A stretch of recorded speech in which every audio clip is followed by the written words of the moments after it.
Hi! Hello! నమస్తే. ఈరోజు నేను బంగాళదుంప ముద్దకూరండి. పిల్లలు, పెద్దవాళ్ళు అందరూ ఇష్టపడే ఎవర్ గ్రీన్ కర్రీ బంగాళదుంప ముద్దకూర. ఇది బ్రేక్‌ఫాస్ట్‌లో పూరీలకి, దోసలకి కూడా పనిచేస్తాయి. అలాగే లంచ్‌లో రైస్‌లోకి పనిచేస్తుంది.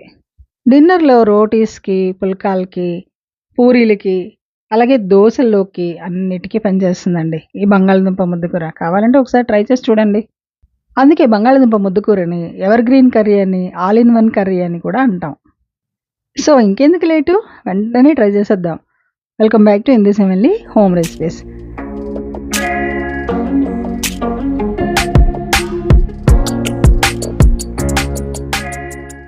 ముందుగా బంగాళదుంపల్ని ఈ రకంగా కట్ చేసుకోండి. 2 ముక్కలుగా కట్ చేసుకోండి, లేదంటే 4 ముక్కలైనా సరే. పెద్ద బంగాళదుంప అయితే 4 ముక్కలుగా కట్ చేసుకొని, శుభ్రంగా కడిగేసి, కొంచెం నీళ్లు వేసుకొని ఆవిరిలో ఉడకబెట్టుకోండి. తక్కువ నీళ్లు వేసుకోండి. ఆవిరిలో ఉడికిస్తే బావుంటుంది కదా! సాల్ట్ అది ఏమి వేయొద్దు. మామూలుగా ఒక 3 విజిల్లొచ్చినంత వరకు మీరు ఉడికించుకోండి. నేను 3 బంగాళదుంపలు తీసుకున్నాను. అలాగే 3 ఉల్లిపాయలనమాట. ఎన్ని బంగాళదుంపలు తీసుకుంటే అన్ని ఉల్లిపాయలు అవసరం అనమాట. ఇలాగా పొడవుగా కట్ చేసుకొని శుభ్రంగా ఇలాగా నేరుపుకోండి. ఇప్పుడు పచ్చిమిర్చి కూడా ఇలాగ పొడవుగా కట్ చేసుకోవాలి. నేను పచ్చిమిర్చి కొంచెం ఎక్కువే కట్ చేశాను. కొంచెం స్పైసీగా కావాలని. కొంచెం కారం తగ్గిస్తాననమాట. కారప్పొడి కొంచెం తగ్గించి పచ్చిమిర్చి ఎక్కువ వాడుకుంటే హెల్త్‌కి మంచిది గదా! ఇప్పుడు బంగాళదుంపలు చూద్దాం. బంగాళదుంపలు ఉడికిపోయాయి. స్టవ్ ఆఫ్ చేసేసి ఇది చల్లారిన తర్వాత ఈ రకంగా మనం తొక్కల్ని తీసేయాలి. ఇలా తొక్కలు తీసేటట్టుగా మనం ఉడికించుకోవాలనమాట ఆవిరిలోని. ఒకవేళ మీకు 3 విజిల్లకి ఉడకకపోతే 4 విజిల్లు కొట్టించండి. బంగాళదుంప కదా 3 విజిల్లకి ఉడికిపోతాయనమాట. ఒకవేళ ఉడకకపోతే ఇంకొక విజిల్ కొట్టిస్తే సరిపోతుంది. ఇప్పుడు స్టవ్ మీద కడాయి పెట్టి దాంట్లో కొంచెం నూనె వేసి, నూనె వేడెక్కాక ఉల్లిపాయలు వేసేసి, అందులో ఆవాలు, జీలకర్ర, కొంచెం శనగపప్పు కూడా వేసి కలుపుకోవాలి. తర్వాత మనం కట్ చేసిన పచ్చిమిర్చి కూడా వేసి శుభ్రంగా ఎర్రగా, దోరగా వేయించుకోవాలి.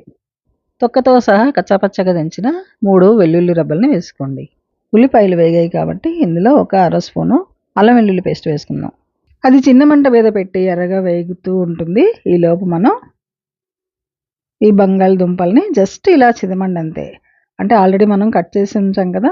జస్ట్ ఇలా చిన్న అంటే కొంచెం ఇలా ఒక్కసారి ఇలా చిదిమితే ఇలా 2 ముక్కలవుతుందనమాట. మరి చిన్న చిన్న ముక్కలుగా కట్ చేయొద్దు. అలాగని పూర్తిగా ఇలా తుంచేయొద్దనమాట. కొంచెం తుంచితే ఒక్కసారి జస్ట్ ఇలా తుంచితే సరిపోతుంది. ఈ ఉల్లిపాయలు కొంచెం ఎర్రగా వేగాయి కదా! ఈ వేగిన ఉల్లిపాయల్లో ఈ బంగాళదుంపలు వేసేద్దాము. ఈ ముక్కలు వేసేసిన తర్వాత కొంచెం పసుపు, పావు స్పూన్ పసుపు, కొంచెం తక్కువే కారం వేసుకోండి. పచ్చిమిర్చి కొంచెం ఎక్కువ వేసాం కదా! అందుకని కారప్పొడి కొంచెం తక్కువే పడుతుంది. ఒక అర స్పూన్ ధనియాల పొడి, ఒక పావు స్పూను జీలకర్ర పొడి, ఒక అర స్పూను గరం మసాలా పొడి వేసుకోండి. ఇలా వేసుకొని కొంచెం నెమ్మదిగా బాగా కలపండి. ఫ్లేమ్ అనేది మీడియంకి అడ్జస్ట్ చేయండి. హీట్ అనేది మీడియంలో ఉండాలి. ఇలాగా ఒక 5 నిమిషాల పాటు ఇలా జస్ట్ వేయించాలనమాట. మనం అన్నీ వేసేసాము. బంగాళదుంపలు కూడా కొంచెం వేగితే బావుంటుంది. జస్ట్ ఉడకబెట్టాం కదా! అందుకని కొంచెం వేగితే బాగుంటుంది. ఇందులో మసాలా ముద్దలు అవి ఏమి వేయొద్దు. ఇలా చేస్తేనే చాలా కరెక్ట్‌గా ఉంటుంది. చాలా బావుంటుందనమాట. దీంట్లో కరివేపాకు, కొత్తిమీర వేసుకుంటాము. ఉప్పు వేసుకోవాలి. చివర్లో ఉప్పు వేసుకుంటే మనకి చాలా ఉప్పు తక్కువ పడుతుంది. టేస్ట్ కూడా బావుంటుంది. మొత్తం కూరకి బంగాళదుంప అంతటికి కూడా ఉప్పు పట్టదు కాబట్టి హెల్త్‌కి కూడా మంచిదనమాట. రుచికి రుచి, హెల్తీ కూడా. అన్ని బెనిఫిట్స్ యాడ్ అవుతాయి. సో, కరివేపాకు, కొత్తిమీర కూడా లాస్ట్‌లో వేసుకున్నాం కాబట్టి వాటిని ఎక్కువ వేయించట్లేదు కాబట్టి అవి కూడా మంచిదే.